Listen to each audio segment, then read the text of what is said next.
Hi there, welcome to the part 14 of the series where we create Fiverr inside WordPress purely relying on Elementor and JetEngine. So in the previous video, if you remember, we had a conflict and that error was causing lots and lots of code appearing here. And the conflict was actually created by when I was using a dynamic link widget which is from JetEngine inside Elementor's loop grid widget. So that was creating the conflict and all I had to do is remove that from the listing, and because of that conflict I couldn't ignore it. It was causing the whole website to go into the maintenance mode on the front end, but the back end was working. So all I have to do is remove that and it's working, and we'll have to deal with this later. But let's move forward, and that would be creating a public page for all freelancers or profile, all the profiles that are available on the website. So if you see in the previous video, we created the single profile page. Now let's move ahead with creating a directory of seller profiles into one page. So first of all I have to do is create a new page, and that page would be called Freelancers. That's it. I'll click on publish, and then I'll go back to the WordPress dashboard. Here I'll hover on JetEngine, click on profile builder, and inside the profile builder I'll choose the users page is enabled. I'll click on the users page and choose a page that's freelancers. Now here I'll click on save, and once I click save, the next thing is I'm going to view the page, what's going on with it, if there is any sort of data. So I think it's completely empty. What happens is that JetEngine is not injecting any sort of content into the specific page, but I'll still go ahead and edit this page and see if there is some sort of stuff with the template. So yeah, there's nothing like that. So what we are going to do is we are going to edit this page with Elementor, and we are going to create a custom loop grid and show all of our profiles there. I'll click on edit with Elementor.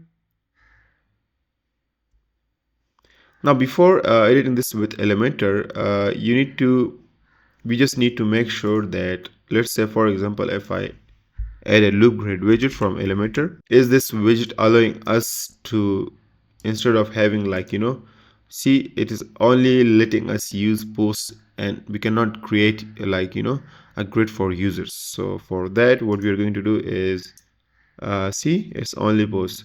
So for that we are going to rely on JetEngine, and that would be listing components. We'll create a new listing, and here the listing source should be users. I'll click on create listing item, and then what we are going to do is we are going to add a very typical stacked layout of everything. The first thing is going to be an image, and this image is going to be user image, and that should be the profile banner. Okay, that's good. Now the problem is that the whole view is completely large because JetEngine doesn't let us have all of this in a very compact layout, but everything is like really large and super huge in size. So I'm just going to go with it. Instead I'll just have it in this view, so that way I know like what I'm building right now. The large layout is extremely sort of distracting for me.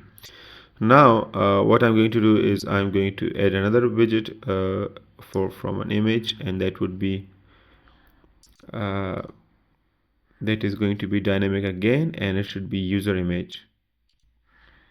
It should be basically user profile. Now here's the thing, it says for the current user. Let's go with queried user. Now this is going to be a little bit different. In fact, I'm gonna go ahead and add a container, and I'll add another container. Now the goal is that I put this image into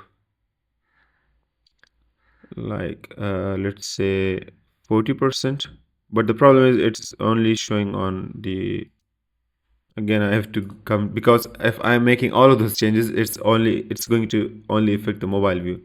So that's going to be width should be like around, let's say 40%. Border radius should be on the percentage with 50%. Now the goal here is that putting this image on the front of this background image, which is the profile banner. I'll go ahead with the margin. It should be in rim, and I'll put it on top to something like this, or I'll decrease the size of the profile banner even further. It should be 35%, and I'll put it right here or even here. I'll go to the style tab and add a border. Solid. It should be something around 8 pixels, and the color should be the same green. Good. The next thing here is that I'm going to add a title. It should be the heading, and the heading should be basically dark gray, and it's going to be dynamic. Now here from the dynamic you're going to go with the user field, and the user field should be complete first name last name, I guess so. Yeah, first name, it should be queried user. Let's call it queried user. There should also be a little bit of I think that's enough for now, because we're going to customize it later on further. Now here in this page, what we're going to do is we're going to go with the full width mode, and here I'm going to put the title. First of all, it should be having spreading from top and bottom. The title should be added as Freelancers. I'll give it the first should be 46, size dark gray.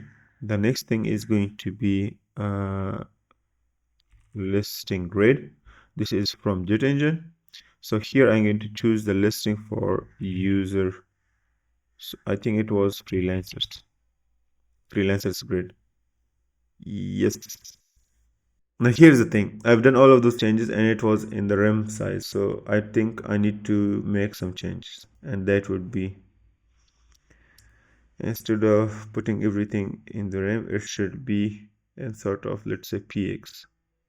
So something around 80 would be good, because the screen size or the width size of the column is completely different.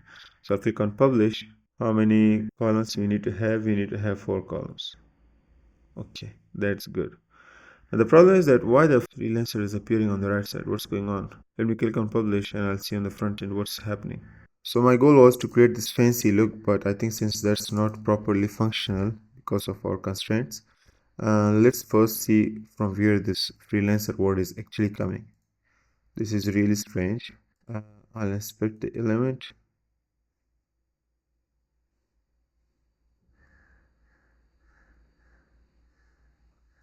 Is it okay? So I think there are like so from what I see, this is coming because there could be another user as well. So let me go to the dashboard. I'll click on users. There we go. So freelancer 1, that's coming in, and that was the subscriber. Perfect. Yeah, it's all good. I was just confused that this is some sort of random text and it shouldn't be here. So now it's all good now. So the next thing is that I'll put this right here. Okay, first of all, I'll refresh this whole thing again. Now here I'll give it a specific image resolution, because the goal here is that, let's say, width is something around 600, height should be around 250. That way it will create a very narrow look.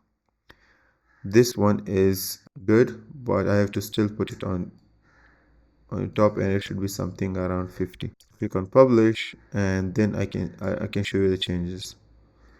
I'll refresh, and there you can see. Now the whole thing should be having a background look, or let's say color. That way it's a little bit like we can identify what's going on. Yeah, this is the color, and there should be a border color as well. Solid 1px, and it should be something, let's say, border color, yeah. And there should be the border radius of around 20 pixels. So if I click on publish, the changes are going to be really good. Yeah, that's what I was referring to. So that way we can see how many users we have. Now, the next thing here on the list is to add first, the title is too small. So I have to change it to, instead of having the 22 pixels, I'll change it to 32. That's good. The next thing is that I'm going to add some text as well. Text editor should be having, I'll give it a style. It should have this 18px body. The color should be dark gray, and let's go with dynamic text, and it should contain the user field. It should be some sort of bio about me. No, it should be description. But the problem is that description is too long, so let's stick to bio about me. Yeah, that's good. I'll decrease the padding. Okay, that's done. The next thing here is that we need to add some listing items. Let's change that again to queried user. Plus, I'll add a list, icon list, and this icon list is going to help me have all the right information. So first should be obviously location, map. That's it. I'm gonna choose the user field of location. So yep, that's good. The next thing should be obviously, if you look at the single user here, location, language, and response time. So the next thing should be language. Yep, and it should be user field. I think I've manually added there, so I can call it English, Japanese. The third item should be time, or I should use the clock icon. Yep, this one is good. I'll choose text dynamic, and user field, it should be response time. So this is all good. I'll change the icon colors to the accent green we have. The size should be a little bit larger, and listing should have some space between. I think the space doesn't matter now because we are going to change it from this to this. Yeah, and now we are going to give it a space. 20 is good. Yeah, that's all good now. But let me click on publish. Now if we refresh with all the right information, so I think let me put it back on the stack mode. I think the idea of having all it in line is not working because we have like space constraint here. Now there you go. We have this page, and this page is going to be used as directory for all of the freelancers. Now any future sign up or any sort of sign up we have on the website, they're all going to be listed down here, and we can link this page right here as well by naming it as freelancers. So this is how it should work. I'll just do some final edits, and shouldn't be having this much space. I think 8 pixels is good. Yeah, that's great.